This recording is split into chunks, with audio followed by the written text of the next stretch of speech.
Last part में हमने देखा था कि फाई जिंग किंग ने मैक्स को लड़ने के लिए चैलेंज कर दिया था क्योंकि वो मैक्स को मारना चाहता था।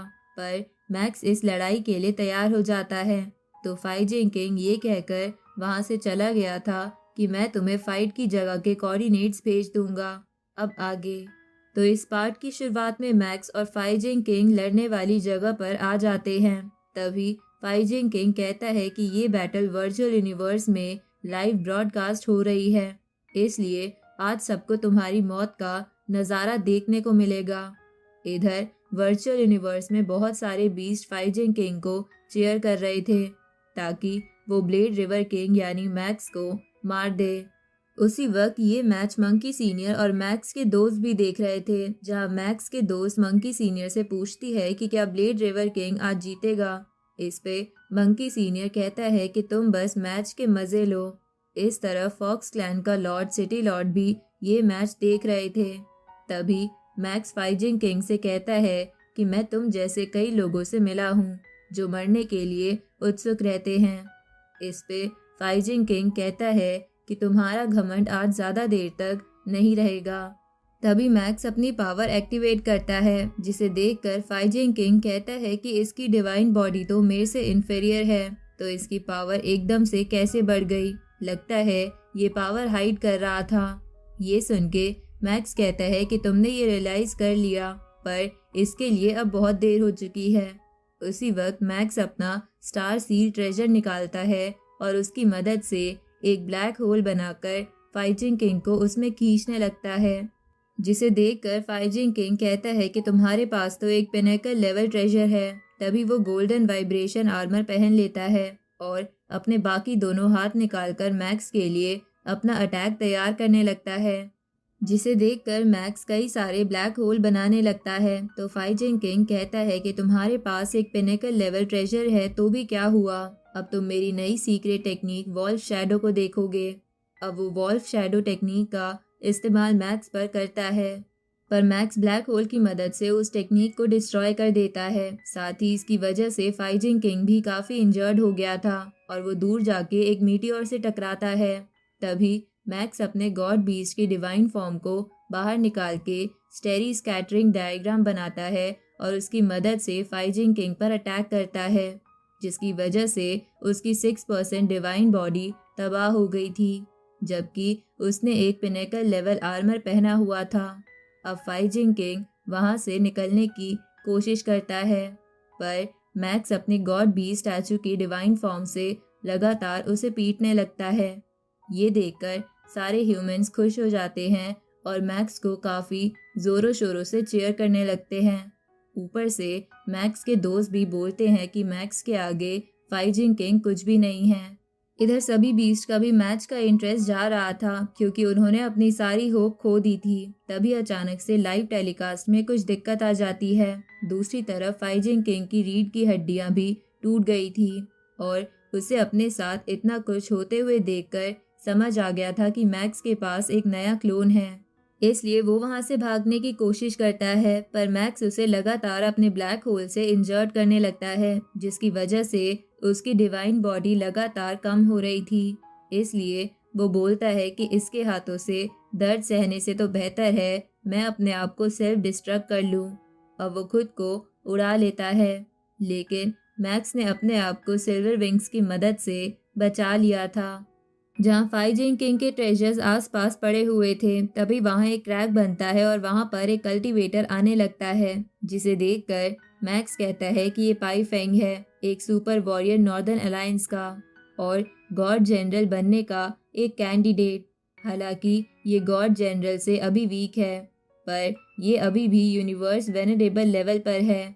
तभी मैक्स फाइजिंग किंग के ट्रेजर रख लेता है, तो पाई फेंग मैक्स से कहता है कि भले ही तुमने फाइजिंग किंग को हरा दिया, पर वो ट्रेजर नॉर्दर्न अलायंस के थे, इसलिए वो मुझे दे दो।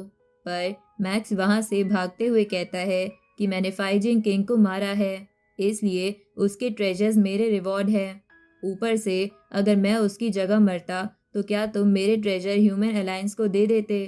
पर अगर तुम्हें अब भी ट्रेजर चाहिए तो मुझसे छीन लो। ये सुन के पाई फेंग कहता है कि तुम बहुत लालची हो, तो मैक्स भी उसे बेवकूफ़ कह देता है। ये सुन के पाई फेंग को गुस्सा आ जाता है और वो मैक्स पर सोल अटैक करता है, जिसकी वजह से उसकी सोल उसकी बॉडी से बाहर आ जाती है। लेकिन मैक्स कैसे भी करके खुद को बचा लेता है और फिर से वहां से तेजी से भागने लगता है। ये देखकर पाई फेंग को और भी ज्यादा गुस्सा आ जाता है और वो अपना डोमेन एक्टिवेट करने लगता है, जिसे देखकर मैक्स कहता है कि पाई फेंग का domain metal, would, fire, lightning सभी से बहुत अच्छा है। अब पाई फेंग मैक्स पर विंड स्लैश टेक्निक का इस्तेमाल करता है, जहां मैक्स सभी अटैक से बच जाता है, पर उसे एक अटैक टच हो जाता है जिसे वो हील करने लगता है और बोलता है कि इस अटैक से मेरी 60% डिवाइन बॉडी तबाह हो गई है। एक यूनिवर्स वेनरेबल लेवल की ताकत कमाल की होती है, लेकिन अच्छा हुआ मेरे पास मेरा वो क्लोन है जो मुझे डिवाइन पावर सप्लाई कर सकता है। इधर पाई फेंग कहता है कि इसकी डिवाइन बॉडी गिरी तो थी, लेकिन फिर से बढ़ गई। इसे मारना थोड़ा मुश्किल है। लगता है ये कोई क्लोन टेक्निक इस्तेमाल कर रहा है और इसलिए अगर मुझे इसे मारना है तो मुझे इसके क्लोन को भी खत्म करना होगा। अब वो एक और टेक्निक का भी इस्तेमाल करने लगता है, जिसे देखकर मैक्स कहता है कि ये जो टेक्निक इस्तेमाल कर रहा है वो एक अल्टीमेट टेक्निक है जो एक यूनिवर्स वेनरेबल कल्टीवेटर के बीच इस्तेमाल होती है। अगर मुझसे ये टकराई तो मैं तुरंत खत्म हो जाऊंगा। तो क्या मुझे अपनी गैलेक्सी एंशिएंट शिप का इस्तेमाल करके बचना चाहिए? लेकिन टाइम डोमेन में अगर मैं फंस गया तो ये मेरा वो ट्रेजर भी छीन लेगा। इसलिए अब इससे बचने का एक ही रास्ता है। अब मैक्स अपने रेड सी क्लोन को बाहर निकाल लेता है और उसके पंच से उस अटैक को रोकने लगता है, जहां उस क्लोन का भी हाथ उस अटैक को रोकते हुए आधा खत्म हो जाता है। ये देखकर पाई फेंग कहता है कि ये किस तरीके का स्पेशल लाइफ फॉर्म है। इधर मैक्स कहता है कि इतने ताकतवर अटैक को रोकने के बावजूद भी मेरी 9% डिवाइन बॉडी तबाह हुई है। उसी वक्त पाई फेंग कहता है कि तुम्हें क्या लगता है कि इतनी बड़ी डिवाइन बॉडी की वजह से तुम बच जाओगे? मैं तुम्हें हम दोनों के बीच का पावर गैप दिखाता हूँ। पर तभी मैक्स अपने क्लोन को एक्सप्लोड कर देता है और वहां से भागने लगता है, जहाँ भागते हुए वो कहता है कि 9000 किलोमीटर बड़ी डिवाइन बॉडी को डिस्ट्रक्ट करने के बावजूद भी इसकी बॉडी बस 20% डैमेज हुई है।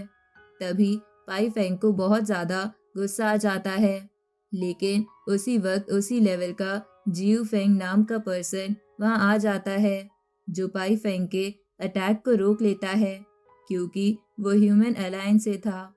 तभी मैक्स उसे कहता है कि जियू फेंग होंग अलायंस में 7 स्टार लॉर्ड है और ये भी एक गॉड जनरल के कैंडिडेट है। इधर पाई फेंग सोचता है कि 20% बॉडी डैमेज होने के बाद मैं इस जियू फेंग से नहीं लड़ सकता, इसलिए अभी यहाँ से जाना ही बेहतर होगा। अब ये बोलते हुए वो वहां से निकल जाता है कि आज तुम्हारी किस्मत ने तुम्हें बचा लिया। इधर मैक्स वापस वर्चुअल यूनिवर्स में आ गया था, जहां उसकी बहुत तारीफ हो रही थी। तभी मैक्स मंकी सीनियर के पास आता है और उसे एक बड़ी सी अल्कोहल बोतल दिखाता है, जिसे देखकर मंकी सीनियर खुश हो जाता है और मैक्स के साथ बैठकर एक जगह ड्रिंक करने लगता है और उसे कहता है कि तुम्हारी बैटल कमाल की थी। जो भी यूनिवर्स वेनरेबल तुम्हें पसंद नहीं करते थे उनकी आंखें भी खुली रह गई। इस पे मैक्स कहता है कि पिछले कुछ समय में मेरे पास भी कई सारे मैसेजेस आए हैं। तभी वहाँ गुई यी आ जाता है और मैक्स से कहता है कि तुम दोनों मेरे बिना ही ड्रिंक कर रहे हो। अब वो भी उनके साथ खाना खाते हुए उनके साथ ड्रिंक करने लगता है। साथ ही उन्हें बताता है कि मैक्स का ह्यूमन सुप्रीम काउंसिल ज्वाइन करने का प्रपोजल एक्सेप्ट कर लिया गया है, इसलिए तुम दोनों एक साथ वहां जा सकते हो। तभी मंकी सीनियर कहता है कि मैंने कहीं सुना है कि सुप्रीम काउंसिल कुछ खास मुद्दों पर ही मीटिंग करती है। इस पे गुई यी कहता है कि मुझे लगता है कि एक खास मुद्दे पर उनकी मीटिंग जल्द होने वाली है। तो मैक्स उस मीटिंग का एजेंडा पूछता है। इस पे गुई यी बताता है कि मुझे वो नहीं पता और मुझे अभी मीटिंग के बारे में पक्का कंफर्म भी नहीं है। अब गुई यी के ये बोलते ही ये पार्ट यहीं खत्म होता है।